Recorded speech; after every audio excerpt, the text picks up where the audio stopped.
Join me as I sit down with Larusso, a modern rock band that infuses pop punk into their sound, making them the top requested artists on the radio, both locally and nationally. It's all up next on this episode of Beyond the Band. Welcome to Beyond the Band with Kydee Stillman. Joining me today is Larusso. We have Aaron and Justin with us. We are missing 2 members. Now we got that out of the way, let's talk about where we are in making an album, or if we're making an album. Yes, we're definitely making an album. We're in the process, about halfway done, probably.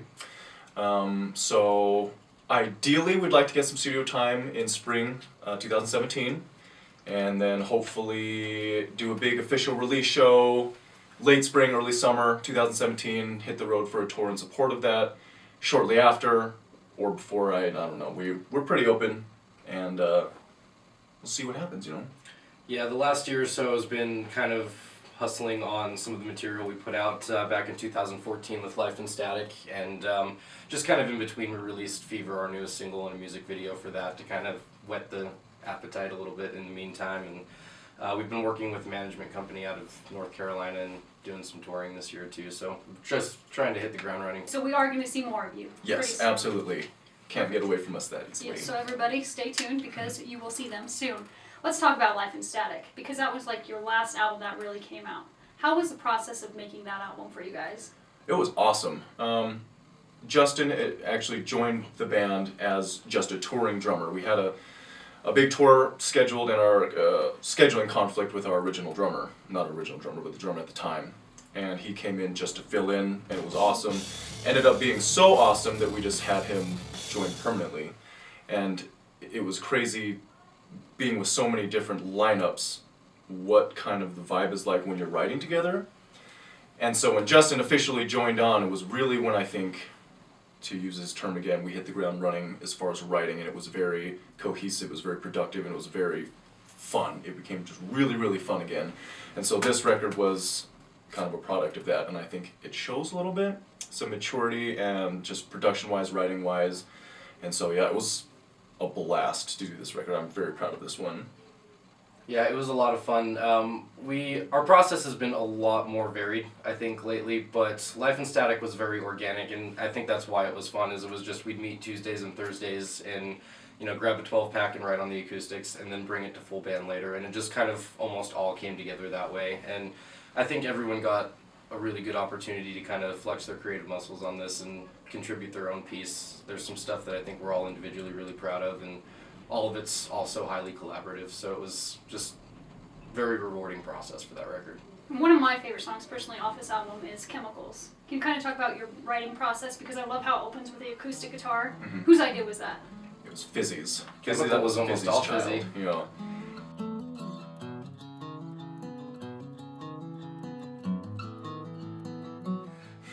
I always laugh. We did an acoustic show last year, and it was very kind of singer-songwriter, storyteller. And even I didn't know fully what he had written that song about, so while he was telling everybody right when it was happening, I was like, what? Like, I had no idea that, but he wrote that about, he was curious about the chemicals that get released in your brain when you fall in love.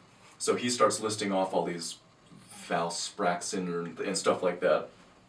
And that's the thing, is like, love is a chemical reaction in your brain, and how that's okay. Like, it's crazy to, like, when he actually explained it to me, I was like, but he did a very, very good job writing that song. That was one of my favorites as well. It was a lot of fun production-wise too, I think, because there's a lot of little things, especially like ambient layers and background things, that we'll kind of come to when we get into the studio. And Aaron and the guys had never really written with me before, and so I had all these kind of crazy percussion ideas for the little things you're hearing in the background, and Take Me Away too. And at first Aaron was just sitting in the corner looking like, this is going to be so horrible, like I can't stand it. And then it all kind of came together, and I think that's what makes our writing process really effective sometimes, is that one of us will come up with some crazy outlandish idea to try in the song, and it ends up working really well. And I think Chemicals probably a really good example of that. It's chemical, I feel it all. Learn how Larusso prepares songs to be studio ready, and how they try to avoid any roadblocks before entering into the studio. Everything starts out small. The things that hurt us, they all start from somewhere.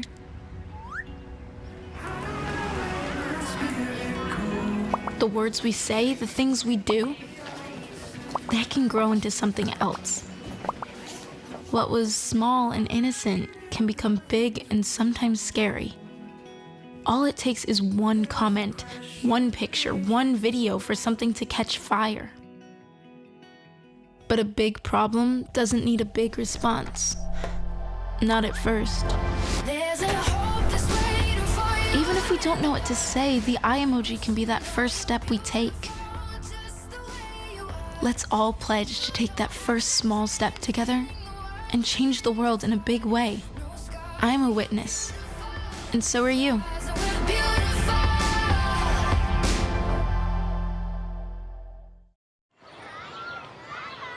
Did you know kids who play outdoors have healthier lungs? Totally. I did. Did you know that boys that play with dolls make better husbands? My son has lots of dolls. But did you know terry cloth diapers breathe better? I did. It's totally true. Oh, yeah, yeah. Did you know that strollers have the right of way on the sidewalk? Yes. Yep, I did. Did you guys Did you know that kids who eat breakfast have higher GPAs? Yeah, I know. Yeah. That's actually what I was going to say. Did you know babies should never touch silver? It's really bad for them. I knew that. Did you guys know that statistically friendly kids have more friends?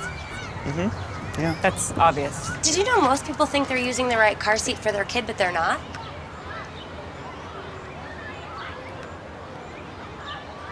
Parents who really know it all know for sure that their child is in the right seat at the right age and size. Visit safercar.gov/the right seat to make sure your child is protected. I'm putting that on my blog. I just put it in mine.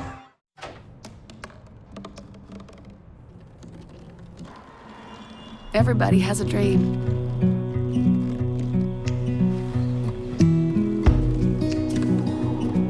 Mine was to see the ocean. And with a little help, I made it.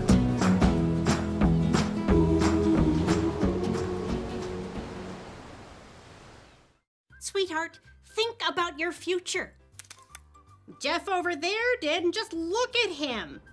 He saved up, bought a house, he's got a beautiful wife, they even had a fancy pants destination wedding, and oh, they had a baby! Ah! Smart and handsome, ooh la la. Now, I've been saving these frames for pictures of my future grandbabies for years, and the shopping sprees on organic clothing and telephone cases is not helping you save for a family. Oh, gracious! Look at that! He's a model! Oh. I bet you he's putting all that money right into a 401k or his baby's college fund. And his teeth are so straight. See how good saving can look at feedthepig.org. Feed the pig. So when you're in the studio, let's say you guys have a song, and when you go in the studio, is there ever a time where you're like, yeah, this isn't gonna work, we need to switch that up, like, let's take more time on the song? All the time. Like we're very careful to bring it to a point before we get into the studio, especially this time. We're demoing everything in my studio first just to kind of get a lay of the land. But we come prepared enough that we don't hit too many roadblocks, but it just happens sometimes things don't sound the way you wanted them to, or like it's not bad, but it's not what it should be. You get that feeling in there, and sometimes Fizzy will have to go lock himself in a closet for 2 hours and come out with a new riff. He did that for, I think it was The Voice, if I'm not mistaken. He was, like, we just didn't see him for a couple hours. He came back and put down something completely new. Let's talk about The Voice, because I love that song. It's acoustic, very well done. My favorite, and it was top 40 on... Media Base Activators. Yes, Media Base Activated. Were you guys surprised by that at all, or...? Yeah, and actually the guy, Howard Rosen, he was actually really surprised about that too. He's like, typically we don't see results like this quickly, or for a band like this. I mean, seeing ourselves in the company of like Beyonce and Katy Perry and stuff like that, it's a surreal and very humbling moment. He sent that list out to us, every week, just to kind of track the progress, and that was a very cool experience. And then another single you guys released along with that one was Fever. And that one, I love the video because it starts out with the guy laying in the bed and then like cuts of you guys on your instruments, and it's very just like emotionally appealing as far as the music and the video pairing as one.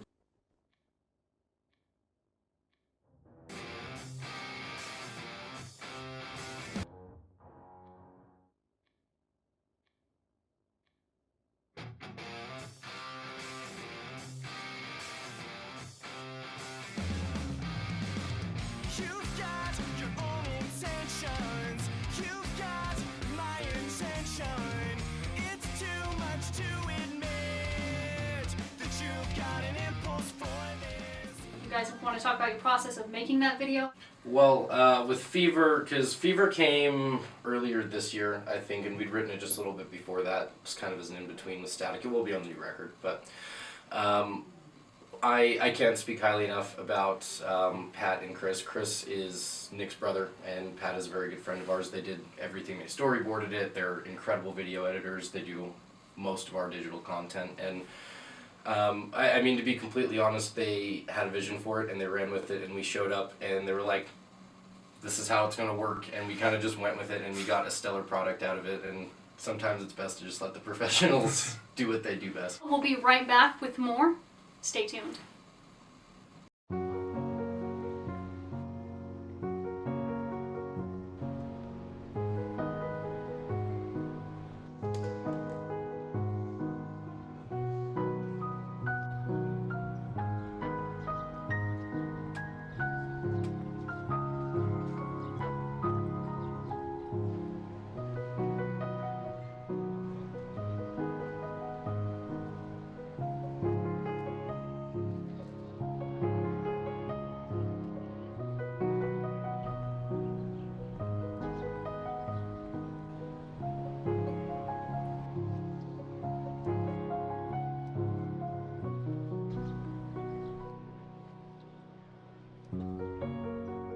We'd do anything for kids.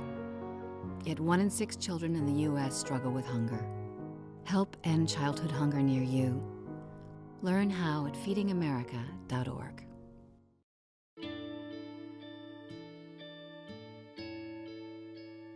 Calls me googly eyes. You know you're beautiful, right? You know that? Even you are beautiful. I got bullied for wearing glasses. Share if you're against bullying. We put it out there, just took off. 3 million people have shared this post. Don't let bullies get you down. I stand with you. My whole family's wearing glasses. I wear glasses and I'm proud. I even have the army on my team. All the kind comments brought my child joy. I don't feel thank you is enough. Thanks.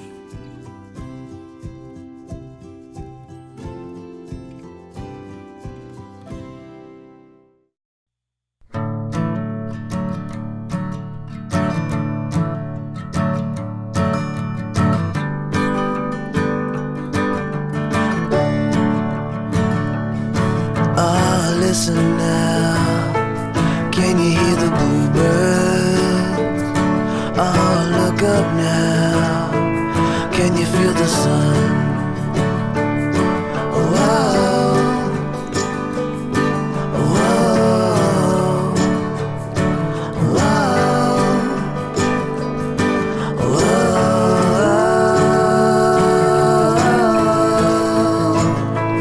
Can you feel the sun?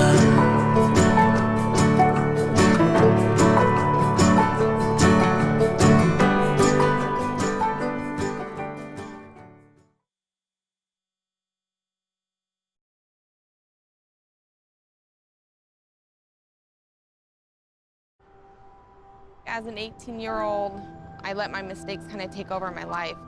I was 0.5 credits away from completing high school, and I didn't do it. I got pregnant, and I was the main one working, so I did what I had to do to survive. Sentía que la escuela no era para mí. Most of my family, they never graduated high school or even let alone go to college, so I'm trying to break that barrier My family never stopped pushing for me to be better because they knew what I could become and who I could become as a person. Every day after work, went straight to school, studied hard, and it paid off. Sentí como que si quiero cambiar el mundo, tengo que cambiar a mí primero.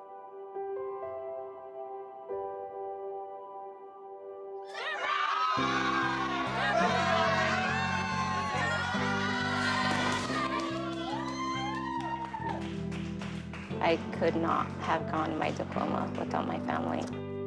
Mi consejera, ella fue lo máximo para mí porque me ayudó mucho con todo. I've been given an opportunity, and I'm just thankful for it. Yeah, it's hard, but keep on going and keep on trying. The high school diploma is just added to the confidence, and now I feel unstoppable.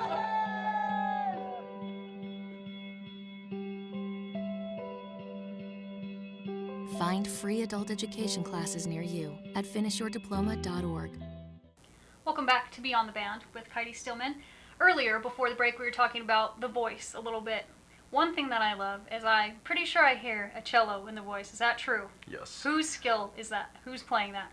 Well, this is kind of a buzzkill, but that was all. It's been programmed. So technically, no one is playing that. He wrote what it's doing, but yeah, it's a digital thing. You just map it out on a MIDI map, and then the computer just takes it from there. And so what program did you use? I run Cubase, and so it was an out-of-box plugin for Cubase when we did that, because obviously the full version of the voice was on Life in Static, and then when we released Fever, we did the acoustic version, and then the acoustic version of Chase the Sun as well, and we recorded the piano at Counterpoint, I believe, with Terrence, and then we did the rest of it in my studio and sent it off to Matt Weiniger to mix it up for us. That is so rad. I mean, it is kind of a joy kill, because when I heard that, I was like, awesome! I didn't know anybody played that, and then, but it is cool what you can do with music, with computer systems and whatnot nowadays. Like, it blows my mind. Are there any other songs where you guys have used that? Yeah, I mean, pretty much anywhere that we've got tracks in the background or strings, especially, it's usually post-production that stuff gets added. But we did, when we did the release show, we played Chemical, and we had a live violinist come up on stage and play with us. Olivia Omer came up with us. It was a lot of fun. That's awesome. So let's go back a couple years. Like, In Verity came out, and that's kind of when I saw you guys on tour originally, was in 2012.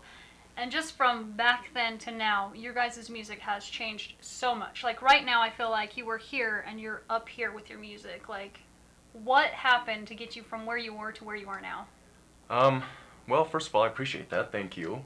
I think the biggest thing, honestly, is just growing as a person. You know, life experiences, musical experiences. You get better as a musician, get better as a writer, get better as a performer. Going on that tour and having Justin join the band, just the synergy between all of us, and we were really able to kind of talk candidly with each other about our performances and how we can improve, constructive criticism and stuff like that. And so I really think we took that to heart and really internalized that, and helped with everything. It helped with the writing, the collaborative process, and also the performance as well. And so that's actually really cool you mentioned that. It's good to have that validation that people notice, you know. I noticed. Yeah. So as far as you said, it helps you with your performing. How so? Talking in between songs. You talk too much, talk too little, how you're talking. Certain parts where you like to, when I see a band, I like to see them look like they're having fun. And when I'm having fun, you know, I'm headbanging, I'm rocking around, I'm running around the stage and stuff like that. And I didn't do as good of a job of that before. And, you know, part of it is just a familiarity thing, but I think that helps too. I mean, because we always say, if there's a deaf person in the audience, we want to make sure, you know, that they're enjoying this too. If they necessarily can't hear it, we want to make sure they're enjoying what they see. Right, which makes sense. Like, and that's one thing when I go to concerts, it's like, you can have the best band there, and if they're not into their own music, I'm like, really? Like, do you enjoy what you're doing, or are you just doing it? Exactly. So I'm glad you pointed that out, because it does. It makes all the difference when you're in the audience versus, you know. One thing I do want to talk about on your In Verity album is Kings and Queens. That was one of my favorite songs. I love the piano in there. And I kind of want to know how come that album was more mellow than like some of your other songs and whatnot before. The story behind how that song was written is really, really funny. But our drummer at the time, we were touring down in California. We were staying with a friend in Murrieta, I think. And the drummer at the time, he was very into slower songs. And so it actually was a guitar song, but just switched to piano very, very last minute. And I don't know, it was just kind of where we were at the time, the members we had at the time, and I don't know, I guess I don't really have an answer for that, you know. It just happened. It just happened, exactly, yeah, it just came out, so.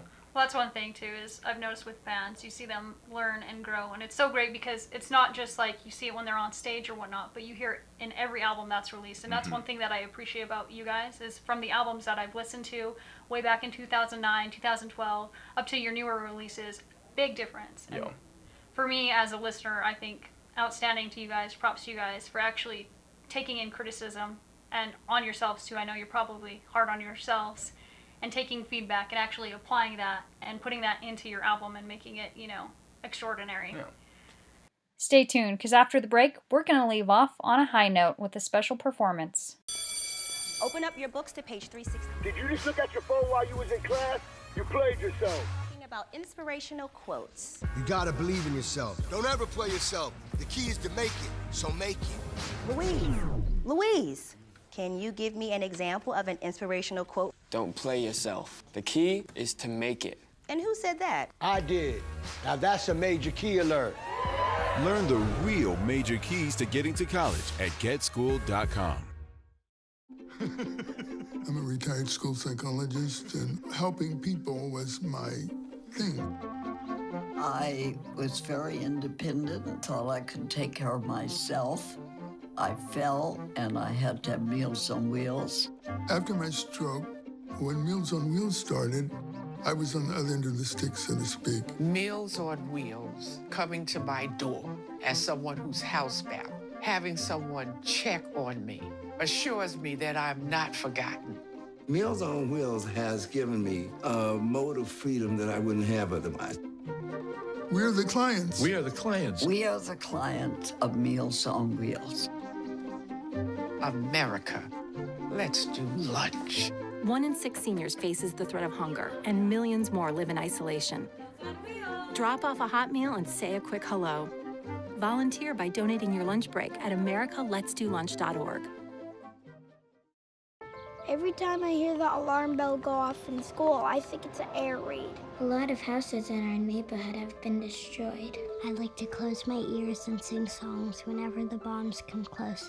I'm worried our new neighbors won't like us. But I know it's all gonna be worth it. I just want my family to be safe. But these are not my words. These are not my words. These are not my words.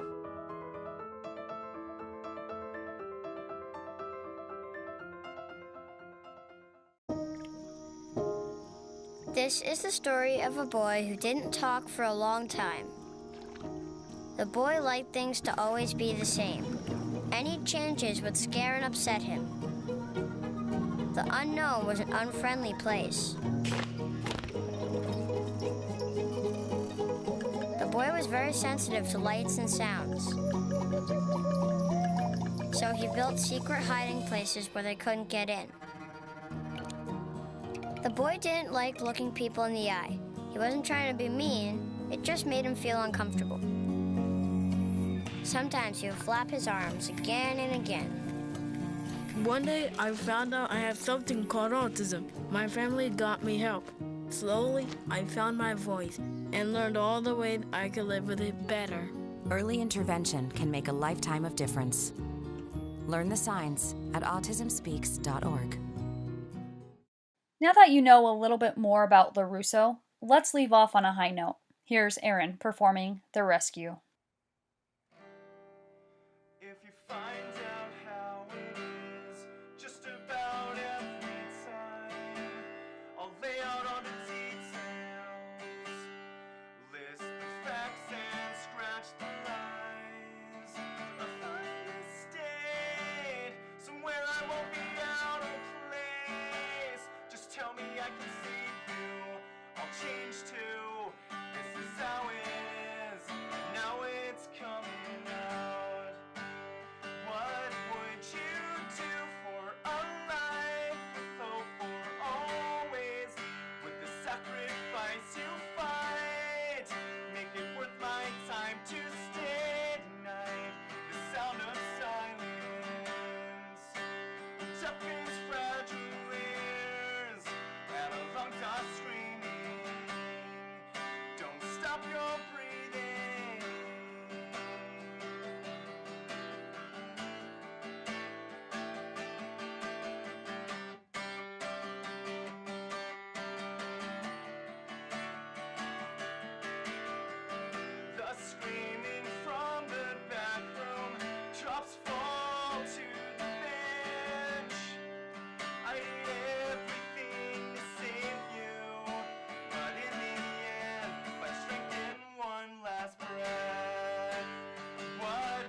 you